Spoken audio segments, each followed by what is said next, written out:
What's going on, everybody? C4 here today, and we're going to be looking at the 10 things to keep an eye on for the Philadelphia Eagles' final preseason game against the New York Jets. Looking to go 3-1. I know it's a preseason, but I like to win these damn games.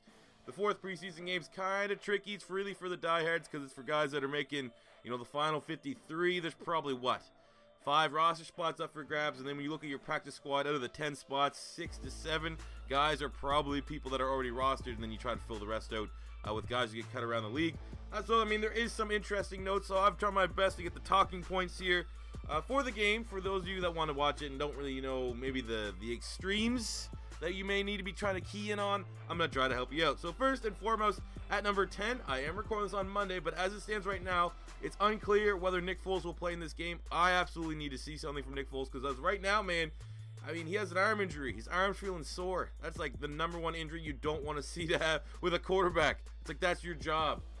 Doesn't make sense. It's like saying I'm a fucking seeing eye dog, but I'm blind, I'm having trouble. I need glasses. You're starting to get, a little bit, anything about retirement, bud. But I hope everything goes well with Nick Foles, because I would absolutely love to have him as our backup quarterback. So hopefully he gets some action in this game. That's exactly what I see. Treat him like a starter. Give him, even just give him like 3-4 drives in the first quarter. I'd be happy with that. That's kind of the first 3 drives of the game. Give that to Nick Foles. Hopefully he plays. If not, it's going to be more Matt McGloin, Dane Evans, just bullshit that we're going to have to suffer through. Number 9 is, even with the backups, the offensive line needs a solid game. Our offensive line has not played well at all during this preseason, especially the starters, but we're not going to see any of the starters in this game. I want to see the backups play well. You know why? Because we keep trading our backups. We've traded Alan Barbray, who wasn't even a backup, probably was going to be a starter. We traded Matt Tobin, who's all right. I wouldn't go as far as saying he's a serviceable backup, but he's an all right backup.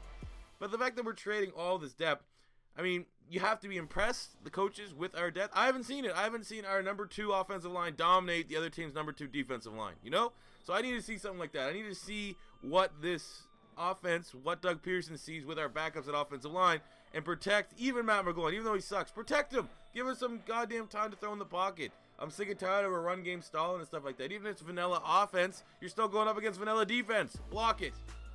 Goal number 8 is, I want to see Nelson Agholor get reps. I'm sick and tired with this notion that Agholor's with the ones, and when the ones come out, Agholor comes out. What in the fuck has he done to deserve to be considered along with the ones? I have not seen anything this preseason. I've seen 1 shaky game and 1 solid game. That does not equate to you get out with the ones. Nelson Agholor needs to be running in these goddamn games to prove he has something. And even just for the reps, even for the mental reps of just giving him some easy catches, some easy fucking plays that he can get his confidence back up. The biggest play, he had 1 decent catch, I think, in the second game. And then the first game against Packers, he dropped in a pretty much gimme 2-point conversion. So I'm going to say his confidence is not where it could be.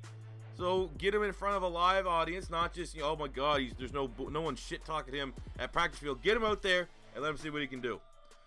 Number 7 is the wide receiver battle for the 5th guy, potentially 6th guy. I'm not potentially sure if the Eagles are going to keep 5 or 6 wide receivers, but I think it's going to come down to Marcus Johnson, Bryce Tregg, Shelton Gibson, Greg Ward, and primetime Paul Turner. If I had to guess, I'm going to say primetime, and Greg Ward are going to go practice squad, Gibson practice squad, and I think it will be down to Marcus Johnson and Bryce Treggs.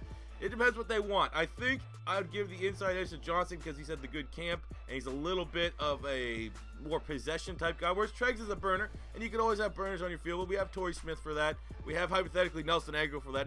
Nelson Agholor does have some pretty good speed. So I'm going to say the 5th guy will be Marcus Johnson, and if we decide to keep a 6, it will be Treggs and everyone else. I think they're going to retain and throw them back on the practice squad. But these guys here are going to be trying to make the most of their opportunities against the Jets. Fairly weak secondary. So that's definitely a battle to keep an eye on. Number 6 is give Wendell Smallwood some reps. Much like Nelson Agholor, I want to see Wendell Smallwood. He's coming back from an injury. He's finally getting back into game shape. But he's still not there. He had 1 game. So play him again against the Jets. Kind of treat him like if Nick Foles plays. Just give him a couple drives. That's it. You don't have to have him in for the whole fucking game, especially if he's injury prone. So let's just give Wendell Smallwood some reps. So at least we can see, Foles, Agholor, and Smallwood. Those are the guys that I think should be out there, to be honest with you. Obviously if they're healthy. Number 5 is the running back battle between Donnell Pumphrey and Corey Clement.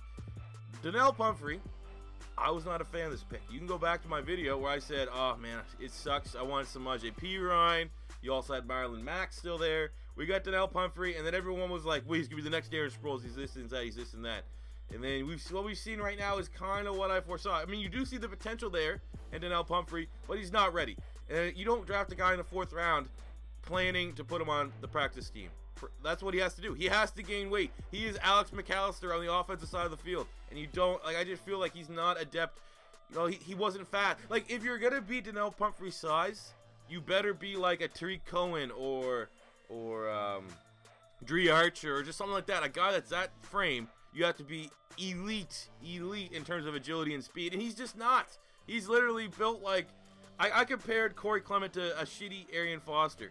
You know, the way he's patient, he's not great at anything, but I think he can be good at a bunch of things. That's kind of what Pumphrey is, except he's 170 pounds. So I'm thinking, man, personally, the way I'm leaning, I can see why they might hold on to Pumphrey because he's a 4th round pick, and they might think that if you throw him on practice squad, some team's going to gobble him up versus an undrafted free agent like Corey Clement. But I think that's kind of an easy way out. I think Pumphrey, you have to take that risk because he's what is he, 175?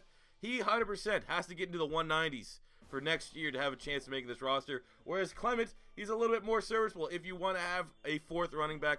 We don't even know if they're going to bring a 4th. They might just be content with a Garrett Blunt, Darren Sproles, and Wendell Smallwood. But the running back battle, I think it's going to be fierce. And this is probably the 2nd biggest battle, in my opinion, for this roster. Going to number 4, it's going to be the nickel corner battle. Ron Brooks, Patrick Robinson, and we just brought in Dexter McDougal in a trade with the Jets where we sent Terrence Brooks there.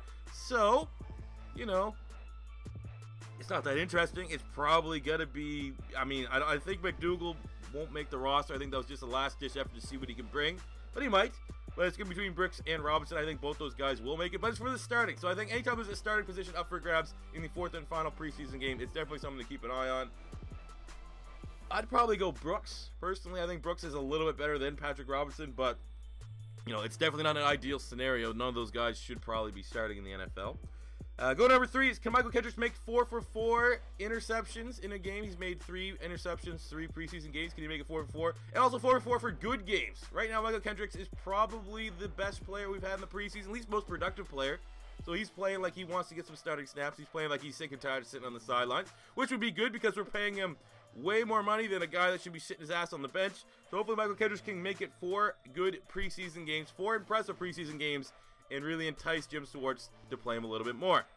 Go to number 2, it's going to be return of Bo Allen, which means Destiny Vio or Elijah Qualls probably are playing for that final defensive tackle spot. I'm a fan of both these guys. I think either or, they're still going to be on the roster in some way. I think one of them will make it.